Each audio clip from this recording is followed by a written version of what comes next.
but now it's good that you are here.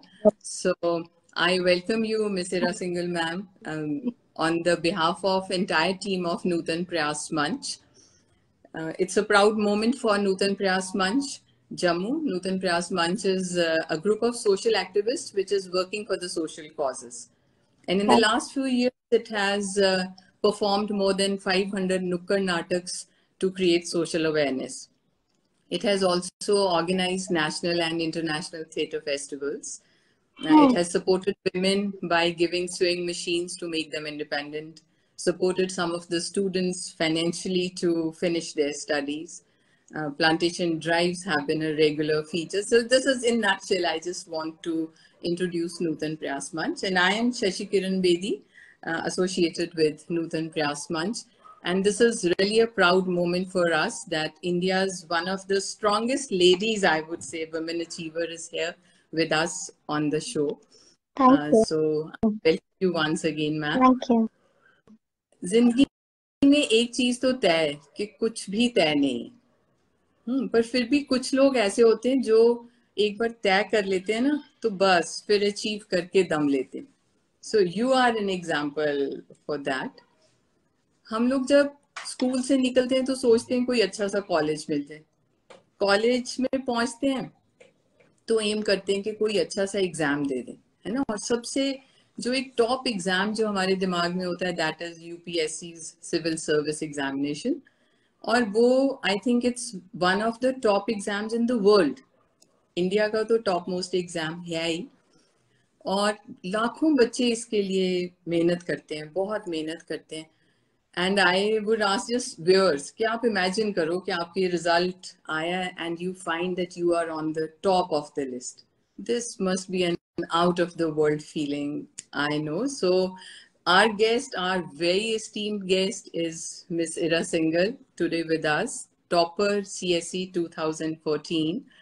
And she's the one who is representing women in India now. So now as you have been inducted in IAS since 2015 after 1 year's training.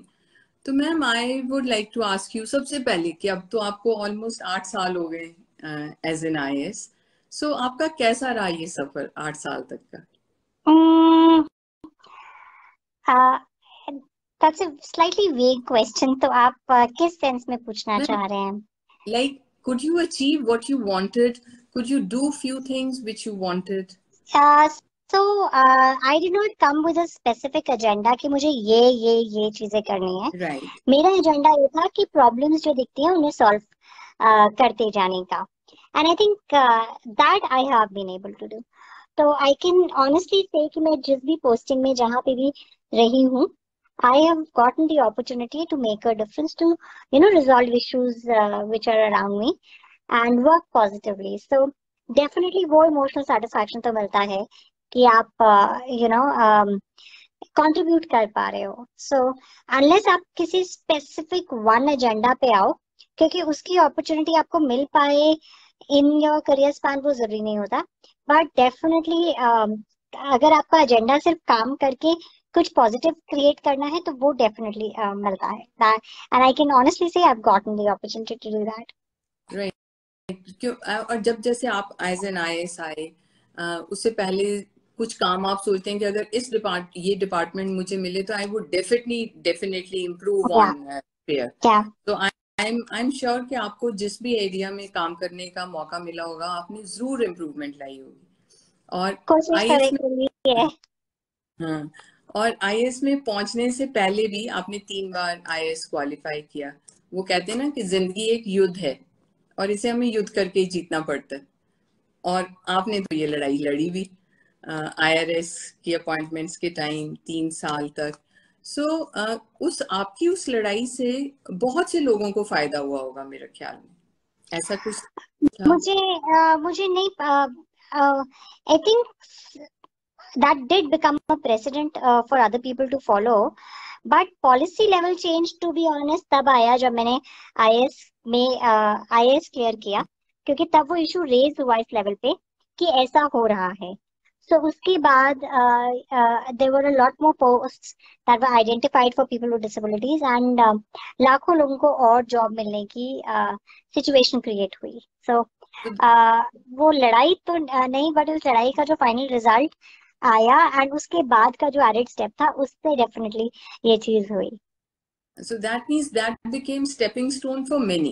Yes. बहुत से लोग को हाँ जी. हाँ, बहुत सारे और jobs जो उससे पहले तक पीपल फॉर डिसेबिलिटीज के लिए आइडेंटिफाइड नहीं थे, वो उनके लिए फिर आइडेंटिफाई हुए. So that's a big achievement. You could help so many people.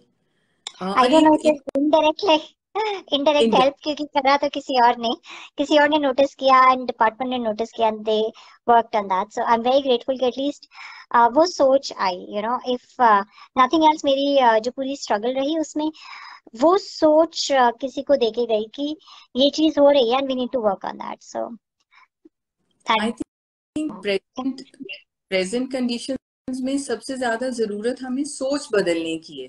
हम लोग पुरानी सोच के साथ चल रहे हैं, हमें वो सोच बदलनी है, तभी हम प्रोग्रेस करेंगे. राइट. जैसे आप इस स्टेज तक पहुंची मैम, तो I would like to know कि हम सब सराउंडेड होते हैं अपने फैमिली से, फ्रेंड्स से, ओपोनेंट्स से, क्रिटिक्स से. सो कोई एक इंसान जिसने आपकी जिंदगी में बहुत इंस्पायर किया आपको? मैं एक्चुअली मैं किसी एक इंसान को ऐसे नहीं कह पाऊंगी, क्योंकि मुझे ऐसा लगता है सबके पास कुछ सिखाने के लिए है.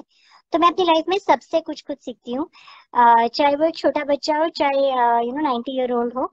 मुझे लगता है हर किसी के पास कुछ अच्छाई है, एंड मैं ये देखती हूँ कि उनकी जो अच्छाई है, क्या वो मेरी लाइफ में मैं भी वैसा कर पा रही हूँ, and I try to imbibe from everybody. तो मैं ऐसे नहीं कह सकती कि कोई एक हो. बहुत सारे लोगों ने इंस्पायर किया, बहुत सारे लोगों ने मोटिवेट किया है, from my family to my teachers to my friends and all my relatives and everybody. So for me it's been a lot of people. होता है ना, एक गांव लगता है पूरा एक बच्चे को पालने में.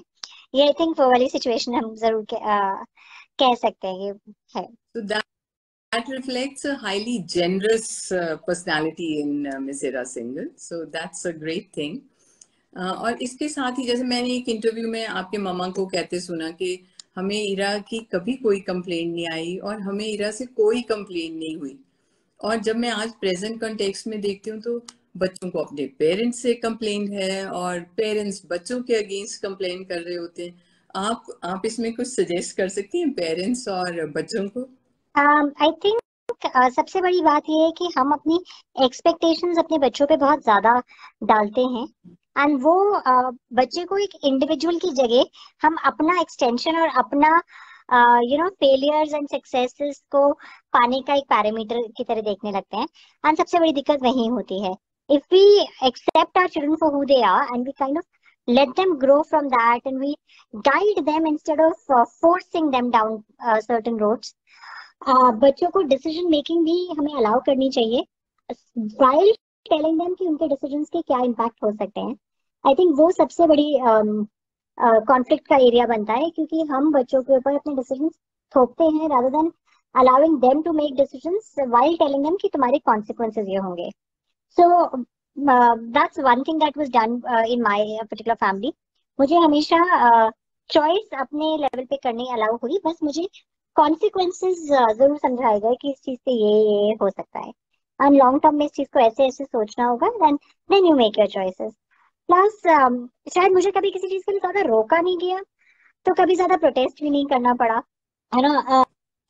आपको जब ज्यादा रोकते हैं और बिना रीजन दिए कि क्यों रोक रहे हैं, तो आप ज्यादा प्रोटेस्ट करते हो, राइट. तो मेरे घर में कभी ऐसा हुआ नहीं, मुझे किसी भी चीज के लिए रोका नहीं गया, मुझे किसी भी रिस्ट्रिक्शंस में नहीं रखा गया, तो कुछ लड़ने के लिए था भी नहीं. So that means कि इम्पोज नहीं करें, पेरेंट्स भी इम्पोज नहीं करें और बच्चों को एक्सेप्ट करें एज दे आर. प्लस अगर आप कोई रिस्ट्रिक्शंस लगा भी रहे हैं, तो उन बच्चों को ये बताया जाए कि तुम पे ये लगाई क्यों जा रही है, इसका एंड रिजल्ट क्या है, इससे अचीव क्या होना है. सो आई थिंक वो सबसे बड़ा डिफरेंस आ जाएगा. उनको प्रॉपर गाइड किया जाना चाहिए without impose, and they should be proud to do the right thing what they want to, not the yes not yes yes not the wrong yes one. नहीं Success. ये बच्चों को guide करना बहुत जरूरी होता है बच्चों को क्योंकि उस एज में आपकी डिसीजन मेकिंग सबसे अंडर डेवलप्ड होती है तो वो जरूरी है बट हर डिसीजन को एक्सप्लेन करना भी जरूरी है कि हम ये क्यों ले रहे हैं यू नो जब तक आप एक्सप्लेन नहीं करेंगे उसकी एक्सेप्टेंस नहीं आएगी एंड वहां पे गलती होती है अगर कोई फोर्स होके कोई चीज करे रादर देन एक्सेप्ट करके तो वो कॉन्फ्लिक्ट आएगा एंड वो इंसान कोशिश करता रहेगा कि वो कैसे उस बात को ना माने सो Right. सबसे बड़ी गलती जो पेरेंट्स करते हैं वो ये होती है कि हमने कह दिया इसलिए कर लो बट हम तुम्हें बताएंगे नहीं हमने क्यों कहा सो अगर हम बच्चे को बता दें कि तुम्हें ये क्यों कहा जा रहा है and this is what you know our fear is और this is why we think this is the right decision शायद वो कॉन्फ्लिक्ट्स खत्म हो जाए शायद वो एक्सेप्टेंस आ जाए एंड आगे जाके बच्चे भी बेटर डिसीजन मेकर्स बन जाएंगे क्योंकि उन्हें पता होगा ये डिसीजन पे क्यों अराइव किया गया कैसे अराइव किया गया एंड कॉन्सिक्वेंसेस क्या होते हैं और उसके बीच में एक फेथ बिल्डिंग जरूर होनी चाहिए बच्चों में और पेरेंट्स, है ना। बच्चे अगर कुछ आके गलत भी अपने पेरेंट्स को बता रहे हैं तो they should listen to them patiently and then tell them okay there you were wrong and there you were right.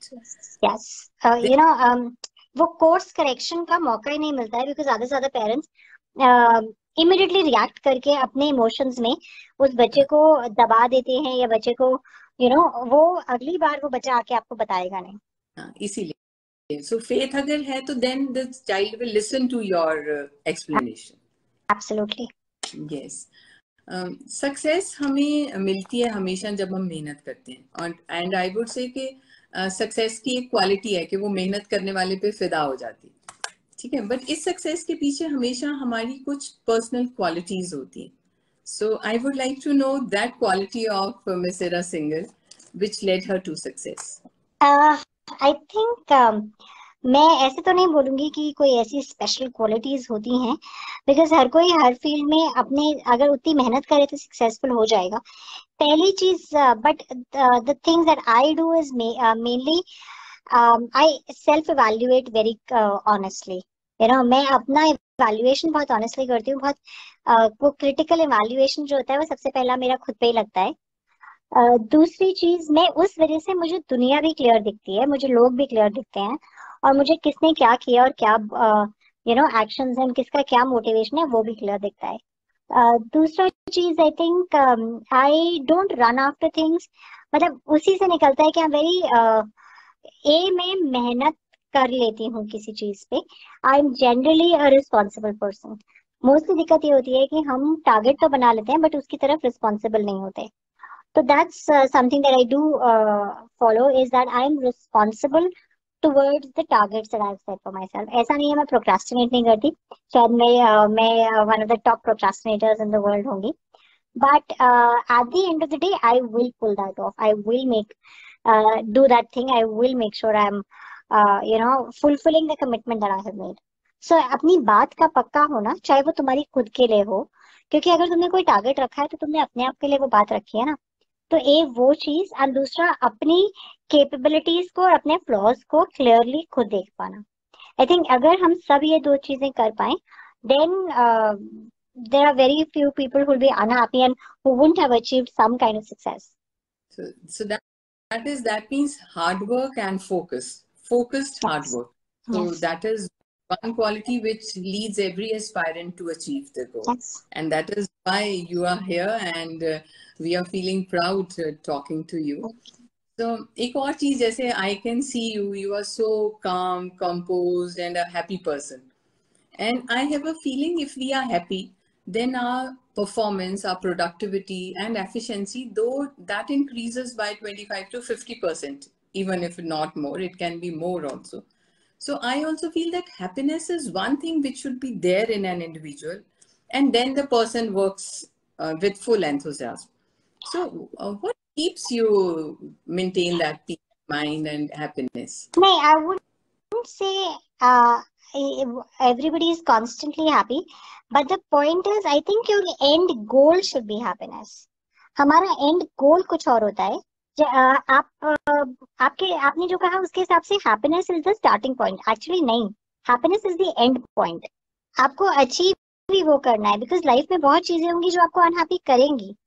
तो अगर आप उनसे अनहैप्पी नहीं हो रहे हो तो शायद वो भी कुछ गलत है, क्योंकि अगर आपको कुछ अफेक्ट नहीं कर रहा है, आप किसी चीज को फील नहीं कर रहे हो, तो आप किसी चीज को करेक्ट भी नहीं करोगे, किसी चीज पे काम भी नहीं करोगे।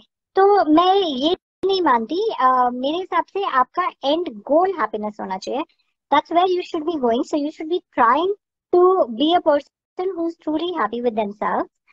और उसके लिए आपको अपने एनवायरनमेंट को उस तरह से क्रिएट करना चाहिए, अपने एनवायरनमेंट में उस तरह से चेंजेस लाने चाहिए, उस तरीके के डिसीजंस लाइफ में लेने चाहिए, उस तरीके की पाथ फॉलो करना चाहिए। यू नो, मोस्टली लोग ये गलती करते हैं कि वो ये नहीं इवैल्यूएट करते कि हमें क्या चीज खुशी देगी, वो ये देखते हैं कि दुनिया मुझे क्या चीज से अच्छा समझेगी। यू नो, एंड जब तक आप दूसरों के टारगेट्स पे अपनी जिंदगी बेस करोगे, आपकी जिंदगी कहीं नहीं जाएगी। सो आपका टारगेट हमेशा आपकी अपनी हैप्पीनेस होना चाहिए, एंड उसके हिसाब से अगर आप गोल एंड पाथ सेट करोगे तो शायद you will get there. And that's I think what I do. I decide कि मुझे क्या पसंद आएगा और इस सिचुएशन में मुझे किस चीज में पीस एंड हैप्पीनेस मिलेगी, and I try to put that situation in motion. That means कि स्ट्रेस को भी हम नेगेटिव फैक्टर नहीं लें, let's take it as a positive factor. कई बार जैसे हम एग्जाम का स्ट्रेस है हम तभी पढ़ते हैं, so stress should be taken as that's a good thing, right? उस टेंशन में एटलीस्ट आप पढ़ तो लिए। सो एंजाइटी आप अपनी चेक कर सकें, आप नेगेटिव थॉट्स अपने कम कर सकें। सो हाँ, so but there you know, उस सब के लिए आप सिचुएशंस भी तो वैसे क्रिएट कर सकते हैं ना कि हाँ वो जी। आपको हो ही ना।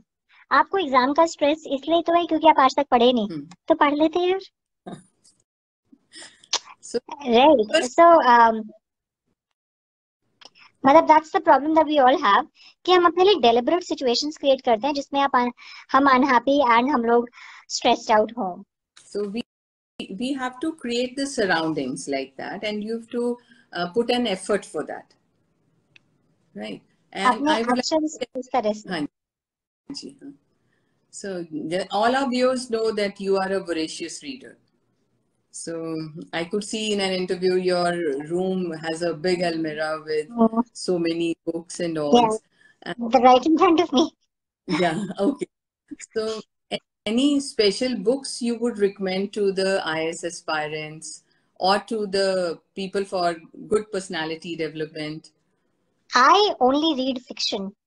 Okay, I but only read fiction, and I think fiction is very important to read, because उससे आपको एनालिसिस आता है, उससे आपको सिचुएशन समझनी आती है, दुनिया में लोग कितने तरह के होते हैं, किस तरह से सोचते हैं, वो देखना आता है।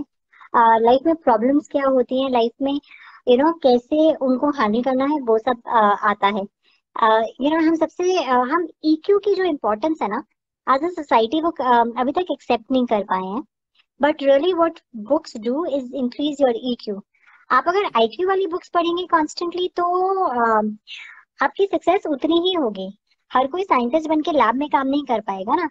तो आइडियली आपको दुनिया में जो सक्सेसफुल होने के लिए चाहिए वो एक अच्छा ईक्यू है, नॉट आईक्यू। इनफैक्ट मेरा जॉब भी सारा ईक्यू का है। आईक्यू तो सिर्फ एंट्रेंस एग्जाम तक था, और उसमें भी ईक्यू बहुत ज्यादा इंपॉर्टेंट था, but it's more about EQ than IQ. And I think that's where we all make a mistake. We don't understand how EQ is going to define things for us. So, मतलब fiction में क्या होता है कि आपको हर life का lesson खुद नहीं जी के सीखना है, आप किसी और के एक्सपीरियंस से सीख लेते हो। सो that's the most important thing. And जो मैंने कहा कि मुझे हर चीज हर इंसान से सीखने को मिलता है, वो किताबों से आप सबसे ज्यादा सीख पाते हो ना, क्योंकि इसमें इतने सारे इंसान हैं, उन सबकी गलतियां और उन सबके सक्सेसेस, एंड वो आप देखते हो, and you can easily pick up from that. So that's the way I look at it, that लोग वो सेल्फ हेल्प बुक्स पढ़ने की कोशिश करते रहते हैं, वो गाइडेंस लेने की कोशिश करते रहते हैं। हर किसी का अपना सीखने का तरीका होता है, मेरा वो नहीं है। मैं लोगों के एक्सपीरियंस से सीखती हूँ, तो for me fiction works best. I am sure आपके ऑफिस का माहौल बहुत अच्छा होता होगा। The person with a very good emotional quotient is bound to be a good person, taking care of everyone around. So I am sure के office वाले लोग तो आपको बहुत लाइक करते होंगे। I am still in touch with people from my first office to my last Yeah, office, so I I, think that might be true. yeah, that must be true. Okay, ma'am. Our viewers know you are a multi-talented personality, and you know many languages. एक ही language सीखना इतना मुश्किल होता है, तो मैं ये सोच रही थी कि आपने इतनी सारी लैंग्वेजेस कब और कैसे सीखी? um, I think सबसे बड़ी चीज जो मेरी डिफरेंट होगी शायद वो ये होगी कि मैं टाइम नहीं वेस्ट करती। मोस्टली लोग क्या करते हैं ना, ख्याली पुलाव में बहुत टाइम वेस्ट करते हैं, इधर उधर बिना अवेयरनेस के हमारा बहुत टाइम वेस्ट होता है। मैं ऐसे टाइम नहीं वेस्ट करती, मैं हर मोमेंट में आई एम अवेयर कि मैं क्या कर रही हूँ। तो अगर मैं टीवी देख रही हूँ तो that's my time of watching TV. अगर मैं किताब पढ़ रही हूँ तो that's an active thing that I am doing. अगर मैं सो रही हूँ तो वो भी it is something that I am actively doing. मैं पैसिव टाइम वेस्ट नहीं करती हूँ कि वो बस पड़े हुए हैं, पता ही नहीं क्या है, टीवी में कुछ नहीं भी देखना है तो भी देख चला जा रहा है वो, या किसी से a lot of people don't really do things actively. So that is I think where I might be different, that I don't waste time.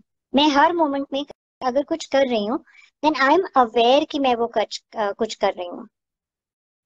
Fact of life is we all have those 24 hours, right? Yes. But ones who don't waste, they reach the top positions and Yeah. they achieve their And goal. yeah, and this is something I find a lot of students make a mistake in, कि वो लोग बहुत time waste करते हैं ख्याली पुलाव में, plans ही बनाते रहते हैं, उसके एग्जीक्यूशन तक पहुंच ही नहीं पाते। तो मैं एक्टिवली कभी भी टाइम वेस्ट ऐसे नहीं करती हूँ। You have a line that if you see your disability, people will see you with disability. So going along with that, if we believe in ourselves, people will also start believing Yes, in ourselves. And that yes, is yes. the need of the hour of Yeah, everyone. So yeah. please explain on that a little bit so that our viewers are benefited. देखिए, दुनिया आपको ऐसे ही देखती है जैसे आप अपने आप को देखते हो। अगर मैं हर किसी के सामने जाके अपनी डिसेबिलिटी की बातें करती रहूं तो दुनिया मुझे एज ए डिसेबल्ड इंसान ही देखेगी। अगर मैं अपने कैलिबर की या अपने टैलेंट की या अपनी पोटेंशियल की बात करूं तो दुनिया वो चीज देखेगी। So the world will see you precisely as you see yourself. आप अपने आप को जिस तरह से पोर्ट्रे करेंगे वही तो दिखेगा ना।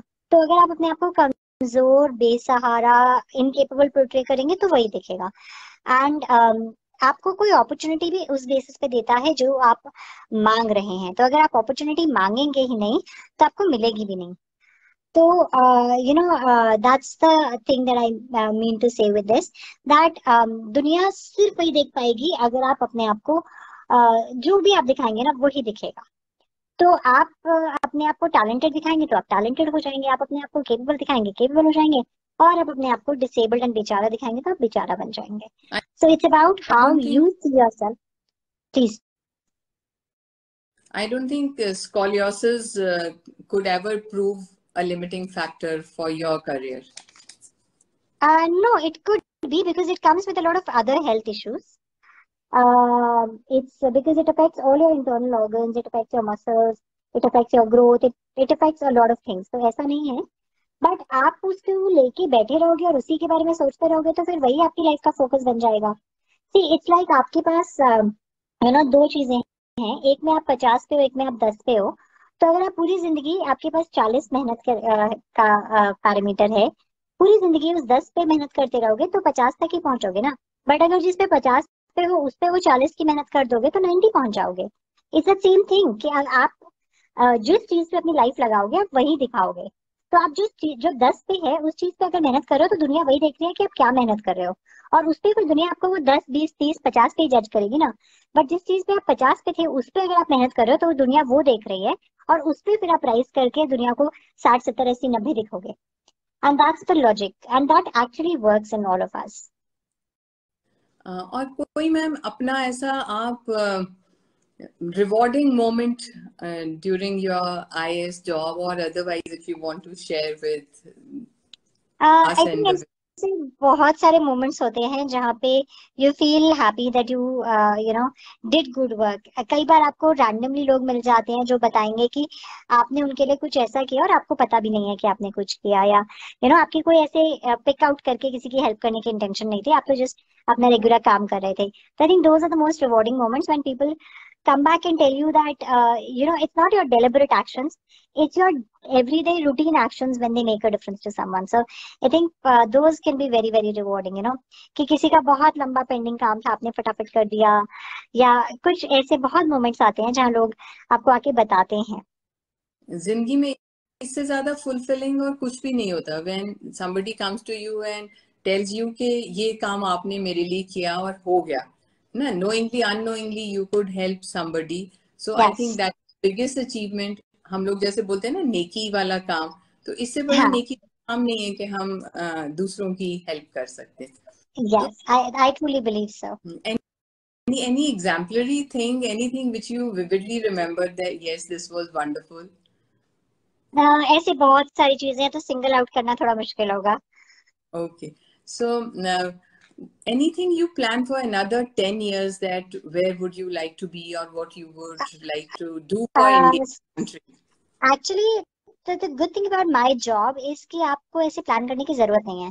आपको कॉन्स्टेंटली अपॉर्चुनिटीज मिलेंगी, कॉन्स्टेंटली आपके सामने कुछ आएगा and you can just follow through on that.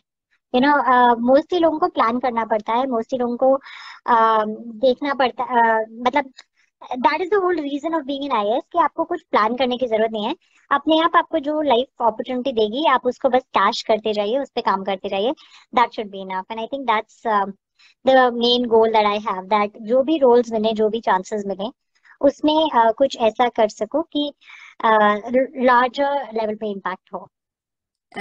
And you have a love for music, dance, theater, cooking, and even pickle making. So, do you get time for all of these hobbies now?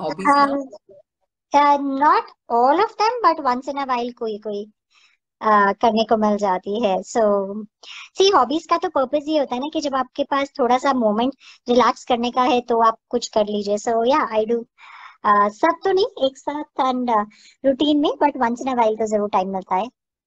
Okay. जैसे IAS is a big force for the country. I feel कि जो IAS कर सकते हैं country के लिए एक level पे, हर इंसान नहीं कर सकता। जैसे आजकल हम देख रहे हैं कि हमारे बहुत सारे youngsters they are going abroad, brain drain बहुत ज्यादा है। Many students even after completing their 10th और 12th they want to go abroad, कि हम वहां जाके सेटल होना चाहते हैं। वहां जाके वो बहुत मेहनत भी करते हैं, मुश्किल से भी रहते हैं, but something attracts them there. Can as an IAS and IAS force things can be mended, कि हम इंडिया में ऐसे सर्कमस्टांसेस बनाएं, ऐसा एटमॉस्फेयर बनाएं कि ये हम रोक सकें इन लोगों को?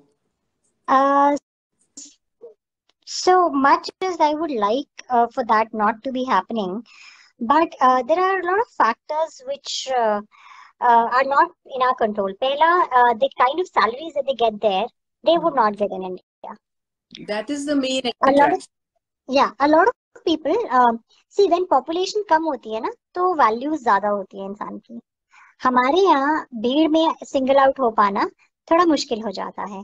So all of those people who are going is one that category, कि they know that they will have better careers there. And वहाँ पे because of cleanliness and environmental issues and the public awareness थोड़ा सा easy हो जाता है रहना। And I know a lot of people also leave for family issues, क्योंकि यहाँ पे उनको लगता है कि उनकी फैमिली उन्हें रिस्ट्रिक्ट करती है, उनकी फैमिली उनको कॉन्स्टेंटली मॉनिटर करती है या रोकती है चीजों से, और वहां पे अकेले रह के वो कुछ भी अपने जीवन को अपनी तरह से जी सकते हैं। So that also is a big factor, and I know many many people जो उस फैक्टर से भी बाहर गए हैं, या जो गए हैं पर वापस इसलिए नहीं आ रहे हैं कि ये फैक्टर्स बीच में आते हैं। तो we are working towards developing our economy, and India is the fifth largest global superpower, and we're hopefully going to be the top power sometime very soon. तो वो तो चेंज होगा, but then when it comes to cleanliness and environmental issues, it comes from all of us. It's not the government who can clean up. आपके घर के बाहर अगर आप गंदगी मचा रहे हो तो गवर्नमेंट हर किसी के घर के बाहर कॉन्स्टेंटली किसी को खड़ा करके सफाई नहीं कर सकती है। समवेयर एज इंडिविजुअल्स हमें रिस्पॉन्सिबिलिटी लेनी पड़ेगी। 90s में अगर आप याद करिए, 80s 90s में हम कोई गार्बेज नहीं थ्रो करते थे, कोई गार्बेज उठाने वाला नहीं होता था, कोई माउंटेन्स नहीं थे गार्बेज के। हम लोग सब कुछ रिसाइकिल करते थे। हमारे लिए एज ए कंट्री अमीर बनने का मतलब ये हो गया कि अब हम गार्बेज फैला सकते हैं। हम लोग अब जो है सब कुछ फेंक देते हैं, कूड़ा बचाते हैं, because I am rich, I can afford to throw. हम ये नहीं देखते कि उससे एनवायरमेंट पे कितना इम्पैक्ट होता है। पहले हम सारे प्लास्टिक की बाल्टी है या कुछ भी है उसको रिपेयर कराते थे। We didn't buy a new one, we used to try and repair the old one and use that. अगर कोई पुराने कपड़े हैं उसे कपड़े वाली को, बर्तन वाली को देके बर्तन खरीदते थे, right. So we would recycle everything. आज हम फेंक देते हैं। कुछ भी आया, प्लास्टिक हम कितना जनरेट करते हैं। So all of that is really something that as a society we need to think about. And those are things that are not there outside. वहां पे दुनिया already इनसे आगे बढ़ रही है. So the minute we as a country can, work on these issues, I think our brain drain will stop. Because main issues होता है कि वहाँ ease of living ज्यादा है. So salary भी ज्यादा है and भले ही आपको सारे काम खुद करने पड़ रहे हैं तो भी आपके पास comparatively time ज्यादा है ना, क्योंकि आप महीने में 2 बार सफाई कर लोगे वही बहुत है। दिल्ली में, इंडिया में आपको डेली सफाई करनी है, ऐसा हो नहीं सकता कि आप डेली सफाई ना करो। सो ये जो फैक्टर्स आते हैं ना, and plus the family environment which can be very positive but then turns very negative, because बच्चों को उनकी जो चाहत है उसके बियॉन्ड फोर्स किया जाता है। आप ये आपके घर में कांस्टेंट आपके ऊपर गिल्ट दिया जाता है for not being a good son or a good daughter, and you're constantly forced into activities which you may not want to be in. तो I think वो escape करने के लिए also people go. और कुछ कुछ फैमिलीज इसलिए भी जाती हैं कि वहाँ पे एजुकेशन बच्चों की बहुत इजी है, जैसे नहीं, अपने ऐसा बच्चे नहीं नहीं है नहीं कि स्कूलिंग आप नहीं नहीं नहीं नहीं स्कूलिंग तो इंडिया में मच बेटर है। तभी हमारा बच्चा इंटरनेशनली टॉप करता है ना सारी यूनिवर्सिटीज में। नहीं, स्कूलिंग बेटर है, हमारे बच्चों का हार्ड वर्क बेटर है, बट आई थिंक एक्सपेंसेस के हिसाब से अगर हम यूएस को छोड़ नहीं दें तो बाद में नहीं नहीं नहीं, everywhere is more expensive. We it's are more very very cheap. But हाँ, we have to work on the civic sense or discipline yes of us yes have to work more yes. so that हमारी and economic factor तो देखिए है ही कि हम्म, most people को, because उन्हें वहाँ salary ज्यादा मिलती है। कॉस्ट ऑफ लिविंग इंडिया में कम है तो सैलरी भी कम होगी ना। वहाँ पे जो कॉस्ट ऑफ लिविंग है, आप आज की डेट में देखिए तो कौन इंडिया में घर अफोर्ड कर सकता है, जबकि वहाँ पे everybody ends up buying a house in 3-4 years। yes, India में, दिल्ली में मैं तो कब घर खरीदने की सोच भी नहीं सकती हूँ with my salary, you know. तो when things like that happen, तो obviously people will want to go to a place where they can get a better standard of living. हर कोई ये तो चाहता है कि कम से कम मेरा अपना एक घर तो हो। I think इसमें हम सब parents teachers they have to take the responsibility या बिकॉज या जैसा ब्रॉट होता है हम वैसा ही बनते हैं आगे। और या हम अपनी अगर एब्सोल्युटली फैमिली तो I would like to talk about the brought up of a girl child and a boy child. So हमारी अपनी फैमिलीज में देयर इज अ डिफरेंस। हम बॉयज को कुछ चीजें मना नहीं करते हैं, यस कुछ कुछ यस रिस्ट्रिक्शंस हम गर्ल्स के लिए लगाते हैं। And in Heart of Heart, I feel कि instead of telling girls to do this, we should train our boys not to do this. Yes So, and that is the context कि हमें Women Day मनाना पड़ रहा है, to highlight things. For this International Women Day of 2023, the theme is Embrace Equity. But how to embrace that equity? So that has to start. So I would like your comments and suggestion on that. One, like you rightly said कि अपने लड़कों से भी expectation लगानी शुरू करनी पड़ेगी। सी मैं थोड़ा ब्लंट हो जाता है ये, बट रियली रियलिटी है कि हम अपने इंडिया में लड़के को बहुत बुरी तरह पालते हैं। हम उसे एकदम डिपेंडेंट यूजलेस बना के पालते हैं, Yes, क्योंकि yes. पहले बचपन में माँ सारा काम करती है, फिर बीवी करेगी और फिर बहू करेगी। तो इंटरनेशनली हम ये डिक्लेयर करते हैं कि हमारा लड़का तो बेकार है, हमारा लड़का यूजलेस है, हमारा लड़का किसी काम का नहीं है, उसे कुछ नहीं आता है, उसको तो कोई चाहिए जो आके उसे पाल जाए। तो ये हमारे लड़कों के लिए बहुत इंसल्टिंग भी है, यू नो। हम अगर कॉन्स्टेंटली ये कर रहे हैं तो हमने अपने लड़कों की एक इंसल्ट भी करी है ग्लोबल लेवल पे, वेर वी आर डिक्लेयरिंग कि तुम तो बेकार हो, तुम्हारे बस की तो कुछ है नहीं, तभी तुम्हें पहले मम्मी पालेगी, फिर बीवी आके पालेगी, और फिर बीवी बहू पालेगी। So one, we need to make our boys more self dependent. We need to teach our boys how to take care of themselves, how to manage things, how to live their own lives, and be self capable. And we should stop insulting our boys at global level. दूसरी चीज, हम ये सोचते हैं कि हमारा लड़का इतना केपेबल है कि कोई लड़की दहेज लेके आएगी और वो उससे उसका घर चलेगा, है ना। तो मतलब हमने अपने लड़के को हर लेवल पे डिक्लेयर करा हुआ है कि बेकार है जी ये तो that's another thing that we need to do, that we need to respect our men, and expect that they can take care of themselves, they can take care of their own lives, and they don't need other people to come manage them for them. Secondly, we need to teach our boys respect, and that's something that's sadly missing. Respect of and empathy. I was having this discussion the other day with someone. It's the smallest things that women have to do consciously which men are not aware of. अगर एक लड़की घर से बाहर निकलती है, वो बहुत चीजें सोच के निकलती है, कॉन्शियसली एंड सबकॉन्शियसली आपके दिमाग में 5000 चीजें कंसिडर करने के बाद आप निकलते हो। आपने क्या पहना है, उसके रीजन आपको पता होता है, आपने क्यों पहना है, वो क्या वो है, आप कहाँ पे चलोगे आपको पता होता है, आपको कहाँ से व्हीकल लेना है, कहाँ तक एग्जैक्टली जाना है। आप छोटी छोटी चीज को बॉदर करते हो जो लड़कों को नहीं करनी पड़ती। The world is very different for men and women, and that is a change that we need to make, because हमें अपने लड़के के लिए को या तो वो दुनिया दिखानी है जो लड़कियां जीती हैं, या दोनों के लिए दुनिया सेम बनानी है। The kind of fears and unconscious things that women have to do just because they are women, and वो बचपन से सबकॉन्शियसली आप कर रहे हो। आप सड़क पे चलते हो तो आप देखते रहते हो कौन आसपास आ रहा है, आप कहीं खड़े हो तो आप ये मेजर करते हो यहाँ से कोई कितने डिस्टेंस पे गाड़ी निकल के जा सकती है, तो मैं सेफ हूँ। बहुत छोटी छोटी चीजें होती हैं जो कॉन्स्टेंटली लड़कियां मेजर करती हैं और लड़के नहीं करते हैं। So when we teach our boys respect, हमेशा लड़कियों को वो मेजरमेंट्स, जो वो एक्स्ट्रा एडेड स्ट्रेस होता है ना हर लड़की के दिमाग में कॉन्स्टेंटली, वो चला जाएगा। A lot of social parameters also, and it's bad for men also, because they are expected to be good at finances, they're expected to take care of the financial burdens of the family, जिंदगी बाकी सब क्या एक तरह से खुशी उनके ऊपर डिपेंडेंट हो जाती है, तो वो भी अनफेयर है।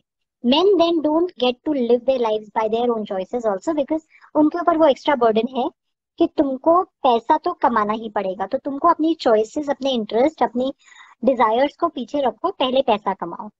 And that is also extremely unfair, because वो बर्डन जो मेन के ऊपर है कि वो अपने जीवन में अपनी खुशी के लिए नहीं जी पा रहे हैं, वो इसलिए जिएंगे कि दूसरों को पालना है उन्होंने। सिमिलरली लड़की भी ऐसे जिएगी कि दूसरों की लाइफ कन्वीनियंट हो रही है उसके जीवन से। मैरिज का क्या पर्पस है? मैरिज में लड़की को हमेशा ये कहा जाता है कि इन लॉज क्या सोचेंगे, कभी नहीं कोई कहता कि तुम्हारा हस्बैंड क्या सोचेगा, नहीं, हमेशा होता है इन लॉज क्या कहेंगे, ससुराल वाले क्या कहेंगे, क्योंकि तुम्हारा पर्पस है दूसरे लोगों की लाइफ इजी करना। तो वो भी एक वो है। तो दोनों को ही हमने जो बर्डन दिया हुआ है ना कि where you can not live by your desires, you have to live by what other people need out of you, हमें वो हटाना पड़ेगा। And that's I think where we need to really make a difference, give our boys the freedom to live for themselves, but be able to take care of themselves, and give our girls the freedom to again live for themselves, by being allowed to really make decisions and really make choices. We as mothers have to train our sons to respect females, and in a house atmosphere ऐसा होना चाहिए कि husband should respect wife. That is very important, क्योंकि बच्चे वहीं से सीखते हैं। Absolutely. बच्चों को लगता है कि हाँ वहाँ ये जो है this is allowed, and that is how it goes to the society. So we need to train our boys and men that they need to respect females. Only then we can have a society. But do you realize that एक शादी के time पे It's the mother-in-law who finds the most faults in the girl. जो सास बनने वाली होती है वो अपनी बहू में सबसे ज्यादा फॉल्ट निकालती है। जब लड़कियों को जज करने का टाइम आता है अरेंज मैरिज में, तो सबसे ज्यादा जो कमियां होती हैं वो लड़की की माँ निकालती है। So it's actually us women who are imposing those stereotypes and those conditions on other women. So that's also something that we need to be besides teaching our sons respect, somewhere we also need to start respecting other women. Yes. We also need to start accepting other women for who they are and being very willing to treat girls as equals, because हम भी अपने घर में जब एक लड़की लेके आते हैं तो अपनी बेटी के लिए और अपनी बहू के लिए एक्सपेक्टेशंस अलग कर देते हैं। Right. So ये any भी होता है। बिल्कुल होता है। Any specific message, the most precious message we would like to have from you for this International Women Day? So the one thing I would only say is कि equality को हर चीज में हमें लाना पड़ेगा, विच मीन सबसे पहले हमारी सोच इक्वल होनी पड़ेगी। हमें अपने एक्शंस को इवैल्यूएट करना पड़ेगा कि क्या मैंने सबको इक्वल ट्रीट किया। And I don't mean equal in terms of आज से वो ले लो, उनका बैकग्राउंड भी देखो कि आज तक अगर कुछ इनजस्टिसेस हुए हैं किसी के साथ तो उसको हमें बैलेंस आउट करके भी वो करना पड़ेगा। कोई अगर 0 पे है और कोई अगर 25 पे है तो वो 0 और 25 के गैप वाले को हमें कंसिडर करना पड़ेगा। हम ये नहीं कह सकते कि आज से तुम दोनों सेम हो गए, नहीं, वो 25 का गैप एग्जिस्ट करता है, तो हमें उसे कंसिडर करते हुए इक्वालिटी पे ट्रूली अपने एक्शंस को इक्वल करना पड़ेगा, ताकि सबको इसी इक्वालिटी का मतलब ये होता है कि equal opportunity to develop yourself. हम सब के पास इक्वल अपॉर्चुनिटी हो, इक्वल चांसेस ऑफ डेवलपमेंट हो, इक्वल ग्रोथ के, इक्वल अपने हिसाब से जीने का मौका मिले। That's it. बस वही अगर हम इंश्योर कर दें, और जो चीज हम अपने बेटे से कर रहे हैं वही हम अपनी बहू के लिए एक्सपेक्ट करें, और जो अपनी बेटी के लिए सोच रहे हैं वही हम अपने बहू के लिए अगेन करें। सो द मिनट हमारे घर में जब हम लड़की को लाते हैं, हमने जब उसे इक्वल बना दिया, आई थिंक पूरी बातचीत खत्म हो जाएगी। सोसाइटी में हर लड़की इक्वल हो जाएगी जिस दिन हमने अपनी सोच में अपनी बहू को अपनी बेटे के बराबर बना दिया, बेटे और बेटी के बराबर बना दिया। Yes. So I think that is the most rewarding moment of this live talk show.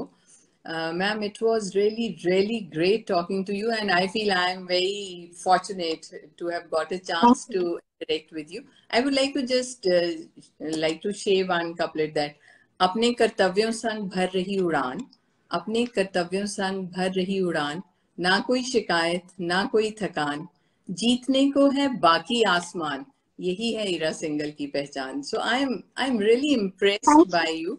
So much. I wish Thank you. the best, and thank you so much for giving us such a precious time of yours. And it was really nice to know your viewpoints about EQ, about women equality, and your strong IAS officer we have in India. So all the best to you, ma'am. Thank you so much for having me. Thanks. Bye bye. Bye, ma'am. Thank you, viewers. Bye.